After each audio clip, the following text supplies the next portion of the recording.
Apple introduced the C1 cellular modem in the iPhone 16e this year. It has generally performed well. Naturally, the business wants to use its own modems in more of its products, including the iPhone 17, so it can cut dependence on Qualcomm and also save on costs. Recently, during a Qualcomm earnings conference, Akash Palkhiwala revealed something rather enlightening that helps us to see the future interactions of the business with Apple. Palkhiwala said Qualcomm will have less stake in the iPhone 17 releases scheduled for later this year. To be exact, Palkhiwala said that Qualcomm was projecting a 70% share in the iPhone 17 series launch. An expert noted that this would really imply that both the basic model iPhone 17 and the speculated new iPhone 17 Air will be using Apple's own cellular modems. For the time being, the iPhone 17 Pro and Pro Max will continue to use Qualcomm's modems for their somewhat improved performance. Apple has been developing its own cellular modem for years, but has always encountered some kind of issue. Though it could potentially enable Apple to enhance hardware and software synergy going forward, this was mostly done to save Qualcomm's license costs. Samsung utilizes its own Exynos modems on certain of its phones and also offers similar modems to Google's Pixel series. Apple unveiled its C1 cellular modem in the iPhone 16e as a type of test. It didn't compromise its headline goods and would also obtain real-world data on how the processor worked. The modem has offered sufficient and even equivalent performance in several areas and has also helped increase battery life, probably owing to the aforementioned synergy. Apple has apparently considered it successful enough that it will now add its modems to its flagship phones this year. The iPhone 17 Air is the company's newest model and a successor for the iPhone Plus. Apple may have opted to employ an in-house modem on the Air to make up for the lesser battery, owing to the phone being considerably thinner than its other competitors. I believe we may see the whole iPhone 18 series migrate over to Apple's in-house cellular modems, and that will be a significant blow to Qualcomm. Apple's next iPhone 17 series is poised to get important camera advancements, according to industry leaks and dummy models that have appeared months before of the scheduled autumn 2025 release. All versions will benefit from enhanced front-facing cameras, while the Pro variants look set for a total camera overhaul and major performance enhancements. Every iPhone 17 model would allegedly sport an upgraded 24-megapixel front-facing camera, doubling the resolution from the present 12-megapixel sensors. This major improvement should enable users to crop selfies with minimum quality loss, while giving greater low-light performance and enhanced detail capture. The iPhone 17 Pro and Pro Max versions are apparently getting the most dramatic camera update. For the first time, these smartphones will include three 48-megapixel lenses. 1. A 48-megapixel Fusion primary camera. 2. A 48-megapixel ultra-wide lens, first introduced in iPhone 16 Pro. 3. A new 48-megapixel tetraprism telephoto lens. The high-resolution telephoto lens is 2025's highlight camera feature, letting users to crop telephoto photographs greatly without losing quality. In a notable change from prior designs, the iPhone 17 Pro versions would apparently swap the square camera array for a horizontal, rectangular camera bar covering the device's back. While the three lenses will preserve their triangle shape, the flash, microphone, and LiDAR sensor will be moved to the right end of this rectangular body. According to reports, Apple aims to highlight video recording capabilities in its 2025 marketing. The iPhone 17 Pro versions may feature 8K video recording, increasing from the existing 4K standard. Additionally, a new dual video recording mode might enable simultaneous filming from both front and back cameras, a feature especially important for social media content providers. Another possible innovation is a mechanical variable aperture system, which would be Apple's first departure from fixed apertures. This update would provide photographers better control over depth of field effects and light management. The speculated iPhone 17 Air, slated to be barely 5.5 millimeters thick, would purportedly employ a single 48-megapixel Fusion camera owing to space concerns. Despite having just one lens, this model will also use the horizontal camera bar design, however in a more compact version with the lens positioned on the left and the flash and microphone on the right. The single lens arrangement implies the iPhone 17 Air likely won't allow spatial video or spatial images unless Apple develops new technologies to record dimensional information with a single camera. The basic iPhone 17 model looks to be getting the least camera-related modifications. Apart from the enhanced front camera, reports claim it will keep a look identical to the iPhone 16, with two vertically arranged lenses on the device's left side. Unlike its Pro brothers, the regular model isn't likely to embrace the new horizontal camera bar design.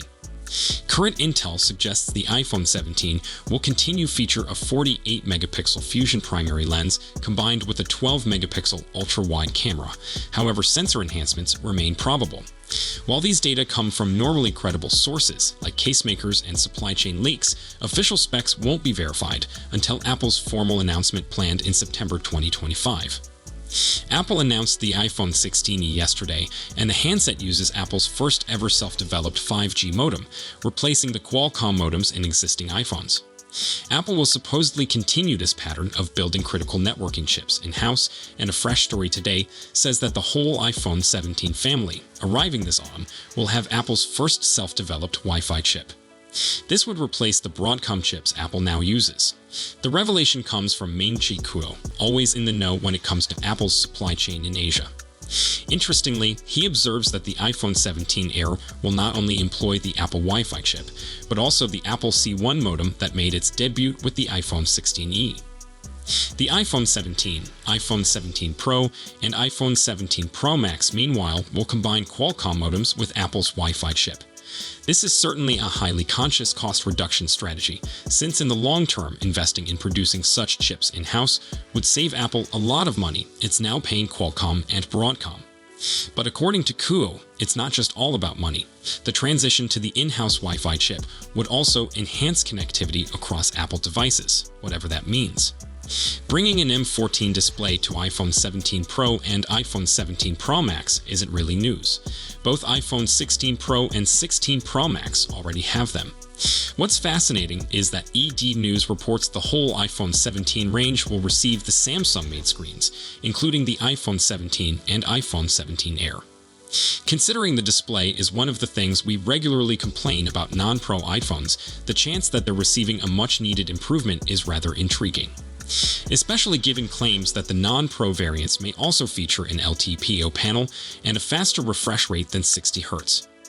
The biggest benefit of M14 display panels is that they're substantially brighter, giving roughly 30% more light than an M13. This implies the iPhone 17 might provide screen brightness up to 3000 nits. The iPhone 16 was rated for up to 3000 nits of brightness, with our tests revealing it hit 1348 nits. So with up to 3000 nits on the table, there's plenty of scope for the iPhone 17 to improve. While brightness isn't something many people may consider when purchasing a new phone, there are several perks. The most evident being that you can plainly see what's on screen, no matter what the ambient light circumstances are. As someone who's frequently struggled to see my phone screen on a particularly sunny day, I find the rising brightness trend on newer phone displays to be a big help. It's also thought that increasing brightness might assist minimize eye strain because you're not straining to see what's occurring on your screen. Not to mention, enhanced contrast ratio and viewing angles might substantially improve your regular phone usage. The Samsung M14 display and the iPhone 16 Pro also brought additional perks. This comprised a more robust panel construction, which enhanced its lifespan and strength, as well as higher power efficiency. Your phone's screen utilizes the great bulk of its battery power, so decreasing the energy required to operate it is always excellent. It was a huge week for leaks and speculations in the Apple world, with new claims regarding iOS 19, the iPhone 17 Pro, and even the 20th anniversary iPhone arriving a couple of years from now. Sources also spilled the beans on the inner strife at Apple over the Apple intelligence-driven Siri redesign that has faced substantial delays. YouTuber John Prosser is back with some more allegations on his Front Page Tech channel about design modifications coming in iOS 19, and according to information he's seen, we might be in for some huge changes. Sources inside Apple have showed Prosser a more glass-like interface influenced by Vision OS, with rounder icons, a new floating pill-shaped tab bar at the bottom of several built-in applications, and some more design improvements. For a summary of everything we've heard thus far concerning probable design changes for iOS 19, with only around 2 months ago before its formal reveal at WWDC, check out our recap piece. Leaks have shown the upcoming iPhone 17 Pro models will have a much larger rear camera bump, spanning the entire top of the device, and a new claim from Bloomberg's Mark Gurman says the bump will be the same color as the rest of the device, rather than being a distinct black color seen on some renderings. On the feature front, Jon Prosser has indicated the iPhone 17 Pro versions would offer native support for simultaneous video recording from both front and back cameras, something that so far has only been possible via certain third-party applications. We've also recapped a number of other key enhancements reported to be coming to the iPhone 17 Pro later this year. We're still a couple of years away from the 20th anniversary of the iPhone's debut, but Bloomberg's Mark Gurman says Apple is planning something special for the milestone, a major shakeup that will include not only the much-rumored foldable iPhone, but also a bold new look for the Pro-level iPhone models. The Apple Intelligence-powered update of Siri has met a number of stumbling blocks, leading to Apple unusually announcing a delay in some of the anticipated capabilities. And major new investigation from The Information this week discloses details of the upheaval that has gone on behind the scenes at Apple. According to the study, hesitation and frequent changes of direction from Apple leadership about how to deploy Apple Intelligence irritated engineers working on the project, with Siri in particular being a hot potato that bounced between teams without substantial progress being made.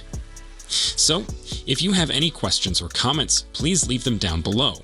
Don't forget to like and subscribe to our channel for more tech news. Thank you for watching, and I will see you in the next one.